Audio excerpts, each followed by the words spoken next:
Jean Sibilia, doyen de la faculté de médecine de Strasbourg. Bonjour. Bonjour. Bienvenue sur Sud Radio avec cette question. C'est ces questions qu'on a trouvées sur notre page Facebook. Selon une étude, il existerait 3 souches distinctes du nouveau coronavirus en circulation dans le monde. Est-ce que c'est une étude avérée ? Il y en a beaucoup plus en fait, en réalité. Ah. Il y a des données qui montrent que le virus mute 2 fois par mois à peu près. Et encore, ce sont des données qui datent d'il y a quelques semaines.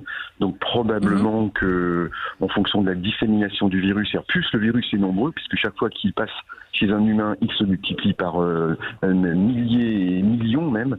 À chaque fois, de façon purement aléatoire, des mutations peuvent apparaître. Donc effectivement, il y a plusieurs souches. Après, c'est un problème de classification. Ça, c'est plus une affaire de virologue. C'est qu'est-ce qu'on appelle espèce, sous-espèce, sous-type, etc. En fonction de la mutation, est-ce qu'une mutation change vraiment la caractéristique du virus ou pas? Ça, c'est une affaire on appelle ça la taxonomie, vous savez, la classification. On peut classer les papillons ou classer les virus. Donc voilà, ça, c'est une affaire de spécialistes. La vraie question afférente à cette remarque judicieuse, la vraie question, c'est est-ce que ces mutations changent le virus? C'est ça la vraie question. Oui, c'est ça. Est-ce que finalement, est-ce que c'est neutre pour l'humain ou est-ce que c'est agressif Absolument. ou plus virulent? Ouais, c'est exactement la question. Aujourd'hui, il n'y a pas d'indicateur de mutation qui entraînerait une modification de la virulence, c'est-à-dire la méchanceté du virus. Il n'y a pas non plus, malheureusement, d'indicateur dans le sens où le virus pourrait muter et devenir moins virulent, parce que c'est une possibilité qui existe parfaitement pour ces virus ARN.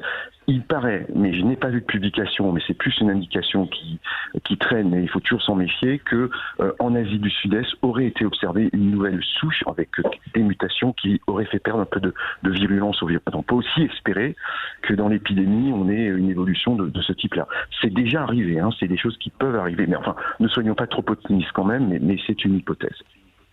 Mais est-ce que ça veut dire qu'une souche, que le vaccin, forcément, est en corrélation avec une souche ou plusieurs souches? Alors, très bonne question, Cécile. C'est la problématique des vaccinologues, c'est de trouver l'élément qui est l'élément le plus commun, d'ailleurs peut-être commun à tous les coronavirus, ce qui nous arrangerait bien, vous comprenez, qu'on serait bien content d'avoir un vaccin qui nous protège contre les coronas en général, parce que aujourd'hui c'est Covid-19, mais peut-être demain c'est Covid-22, et que Covid-22 soit tout aussi toxique, voire pire que Covid-19. Donc c'est une hypothèse très embêtante. Donc on aurait l'hypothèse idéale, c'est d'avoir quelque chose qui est partagé par tous les coronavirus qui sont agressifs, ou alors effectivement si on ne peut pas trouver quelque chose qui caractérise Covid-19, et il faut que cet élément-là soit un élément assez stable pour que les petites mutations des prochains mois, des prochaines années peut-être, ne rendent pas le vaccin inefficient. Mais ça, c'est vraiment une problématique de vaccinologues et de virologues qui maîtrisent très bien. On a des données importantes, mais vous comprenez là aussi qu'il est important d'abord de savoir ce que fait l'homme naturellement face au virus. Donc toutes les études qu'on est en train de faire, et qui sont longues par définition, d'étudier les anticorps de nos patients, que ce soit les patients chinois, italiens, français, espagnols, etc. On a besoin de voir ce que fait le système immunitaire naturellement pour neutraliser le virus. Ce que sont ces anticorps neutralisants, et il faudra que les vaccins, on les invente et on copie ce que fait au mieux le système immunitaire. Donc c'est un peu l'idée d'une vaccination efficace. En gros, la vaccination doit faire produire des anticorps protecteurs, à condition qu'on puisse les faire faire. C'est ça l'objectif de la vaccination, évidemment. Et pour ça, il faudra un tout petit peu de temps. Merci beaucoup. Il faut du temps. Et puis, on passe à vos appels au 0826 300 avec Mohamed qui est avec nous ce matin. Bonjour Mohamed. Oui, bonjour à vous, bonjour à votre invité, aux auditeurs. Voilà, il y a 3 médecins de Moselle et du Nord. C'est le docteur Jacques Herbien, Gasteldi et Olivia Van Stenberg. Ils ont trouvé un traitement peut-être qui conviendra au coronavirus. C'est à base de l'isotorécine, voilà, un antibiotique associé à l'héparine. Azithromycine, oui, c'est ça. Voilà. Et l'héparine qui éviterait, à faible dose, qui éviterait les thromboses, les phlébites et les embolies pulmonaires fréquentes pour le coronavirus. Associé aussi au singular. Comment ça se fait que ces généralistes ne peuvent pas utiliser ce médicament? Ils ont l'habitude d'avoir leurs patients et ils les connaissent.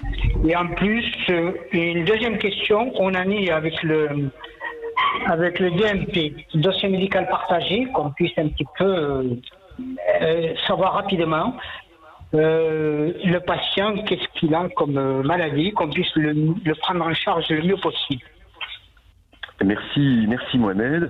Grand fidèle, je le répète à chaque fois, merci Mohamed, grand fidèle de l'émission.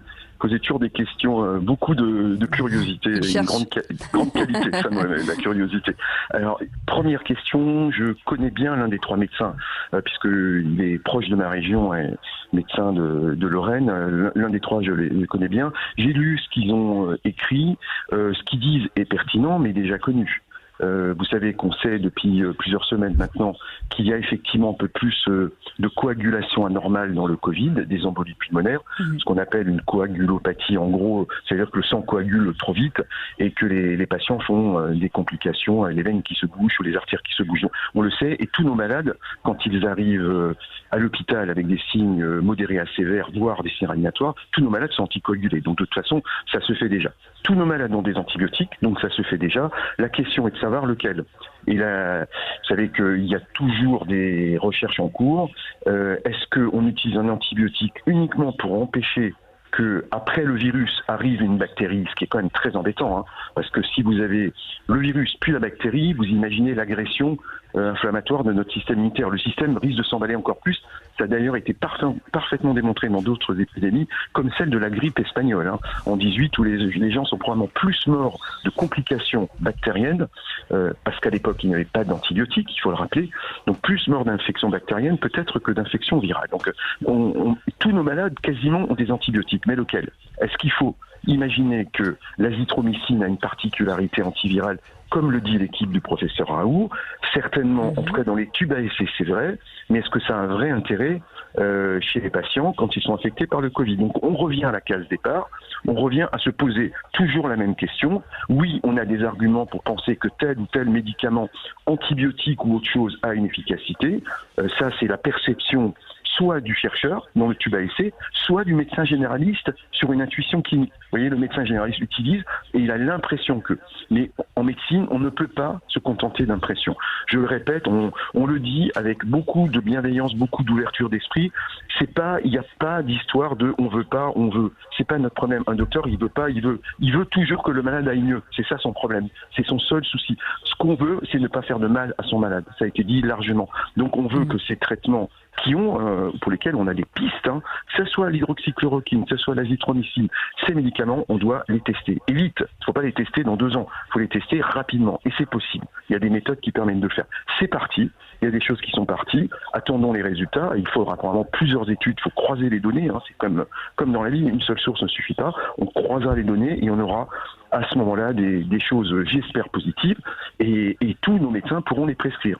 Mais ne prescrivons pas des choses simplement sur une intuition. Vous voyez, ça c'est quand même, c'est un écueil de la médecine.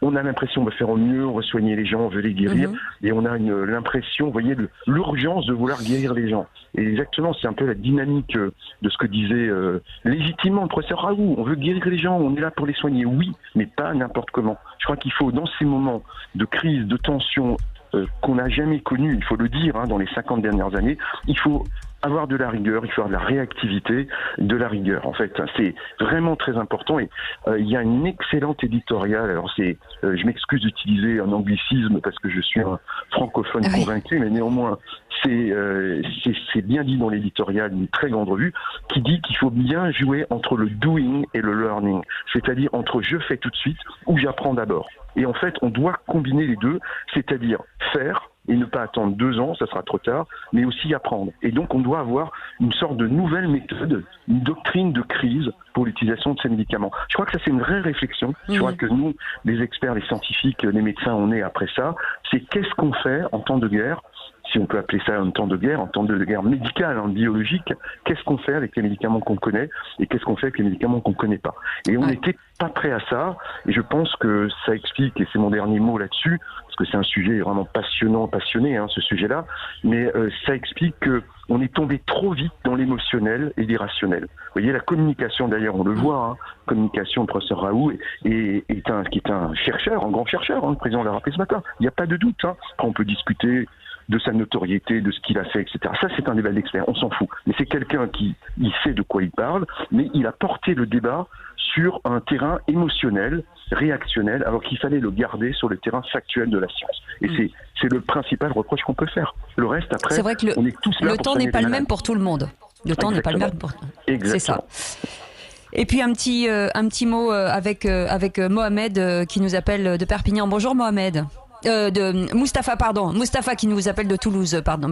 Bonjour Mustapha. Oui, bonjour. Merci d'être avec nous sur Sud Radio. Vous écoutez Mustapha. Oui, bonjour docteur. Bonjour. Bon, écoutez, on vient de parler sur la chloroquine et tout ça, mais bon, le problème, est-ce que, dites-nous franchement, sincèrement, dans cette affaire qu'on voit depuis 2 mois maintenant, est-ce que c'est pas un problème de fric dans cette affaire-là? Est-ce que ça ne devient pas un problème d'argent? Oui, merci Mustapha. Oui, clairement, c'est important de dire, je crois que merci de poser ces questions qui sont des questions que probablement plein de gens se posent. Vous avez raison. Il faut le dire, à un moment donné, il faut parler vrai. Après, je vous donne mon point de vue, je ne sais pas tout. Il y a certainement des choses qui échappent à n'importe quel expert, mais je vous donne mon sentiment. Je vis dans le système depuis et j'y travaille depuis 3 décennies, donc je le connais un peu. Sincèrement, sur des médicaments comme la chloroquine, l'hydroxychloroquine, qui coûtent 3 centimes d'euros, ça coûte rien. Il n'y a pas, je crois, sincèrement, je ne pense pas qu'il y ait véritablement un problème d'argent. Je ne crois pas. C'est vraiment des médicaments dont le coût de production, des médicaments qui ont 40 ans, 50 ans, dont le coût de production est tellement faible que de toute façon, il n'y a pas de problème d'argent. Si ça marchait, je veux dire, les laboratoires qui le produisent n'auraient aucun problème dans leur chaîne de production pour en produire beaucoup, des grandes quantités. Est-ce que ça suffirait pour la planète entière? J'en sais rien, mais les quantités seraient très importantes à un coût faible parce que c'est un médicament qui est amorti, qui est connu depuis 40 ans. Donc je ne crois pas. Après, évidemment, j'ai entendu cette théorie complotiste. Moi, je n'y crois pas parce que le complotisme, il est toujours, comment vous dire, le complotisme traduit toujours une crainte, une peur ou quelque chose de cet ordre-là. Il faut jamais céder à ça. Je crois que c'est populisme, complotisme, c'est 2 alliés dont il faut beaucoup se méfier. Mais effectivement, j'ai entendu autant parler ensemble de dire oui, on ne veut pas de médicaments qui coûtent rien parce qu'on pourrait utiliser des médicaments beaucoup plus chers et des vaccins qui enrichiraient l'industrie pharmaceutique. Sincèrement, je ne crois pas que ce soit la question aujourd'hui. Sincèrement, je ne crois pas parce que aujourd'hui on veut sauver les gens. Vous voyez, en tout cas, c'est certainement pas le fait des experts. Nous, ça peut être le cas sur d'autres dossiers, Jean Sibilia. Ça peut être le cas sur d'autres dossiers. Ça peut être le cas. Ça peut être le cas. Là, honnêtement, je n'y crois pas. En tout cas, certainement pas. Je m'exprime au nom des médecins, des experts. Certainement pas de la part des experts. Oui, allô? Moustapha. Oui, Moustapha, on vous entend. Oui, allez-y. Le problème, c'est que quand on voit cette haine, mais vraiment, c'est pas une haine, c'est un truc mais de folie contre le docteur Raoult. Mais on se pose, attendez, quand ils nous mettent des personnes qui ne sont pas des médecins, ni des spécialistes, prenons le cas, et on va le dire, c'est M. Combendit, c'est M. Diamel, qui n'ont jamais été spécialistes de la médecine, insulter un docteur, un spécialiste, un scientifique d'une grande valeur, mais on tombe de la chaise, quoi. On se dit, mais qu'est-ce qui se passe dans ce pays, quoi? Ben, on entend de tout, mais des médias insulter ce personnage. C'est vrai, Moustapha. Vous avez raison, tout le monde y va un peu de son petit commentaire, hein, ça c'est sûr. Oui, non, mais il faut qu'on arrête. Il faut qu'on soigne les gens.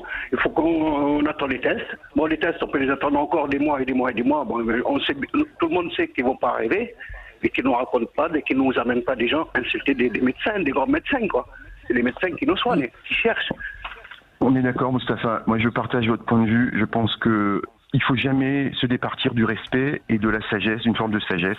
Il n'y a aucune raison que ça soit émotionnel, aucune raison qu'on débatte sur un terrain de celui-là. Même si ont été amenés sur ce terrain-là, beaucoup d'experts, par celui qui a annoncé les choses. Voilà, là, il y avait une part de conviction, peut-être un peu de provocation, mais c'est pas très grave. L'idée n'est pas de débattre de façon irrespectueuse. Je pense que chaque idée, chaque créativité, personne n'a tort ou raison, en fait. Hein. Chacun amène sa carte, sa petite part de créativité.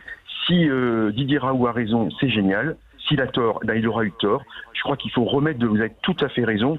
En tout cas, moi, je suis le premier qui dit depuis le début que laissons la créativité s'exprimer, mais testons les hypothèses le mieux possible, le plus vite possible, de la façon la plus rigoureuse possible. Et qu'elles viennent de Marseille, qu'elles viennent de Strasbourg, qu'elles viennent de Paris, toutes les hypothèses sont bonnes à prendre à condition qu'elles servent le patient. Mais testons-les, voyez, testons-les correctement. Et ça, on peut effectivement la seule chose qu'on peut regretter, mais c'est juste un regret, je ne ferai aucun autre commentaire, notamment de valeur, la chose qu'on peut regretter, c'est qu'on n'ait pas construit suffisamment vite des essais pour répondre à la question qu'a posée Didier Raoult, qui est une question pertinente, et on verra à l'issue. Ah oui. C'est dommage qu'on ait perdu un peu de temps. Et Moustapha a raison, un peu de bienveillance ne fait pas de mal. Merci en tout cas Jean Sibilia d'avoir été avec nous ce matin, doyen de la faculté de médecine. Merci de répondre aux questions. Merci Mohamed, merci Moustapha. Vous continuez bien sûr de nous appeler au 0826 300 300. On continuera à vous répondre sur ces questions de santé. Ouais. Dans un instant, on va parler d'un autre sujet. Ce sont des questions qui sont plus liées à des commerçants, à des artisans ou à des petites entreprises qui s'inquiètent aussi pour l'avenir de leur entreprise. On a des réponses aux questions qui ont été posées. La date du 11 mai, Cécile, est-ce que c'est toujours une sortie possible ou pas? On va y revenir. On attend vos appels 0826 300 300.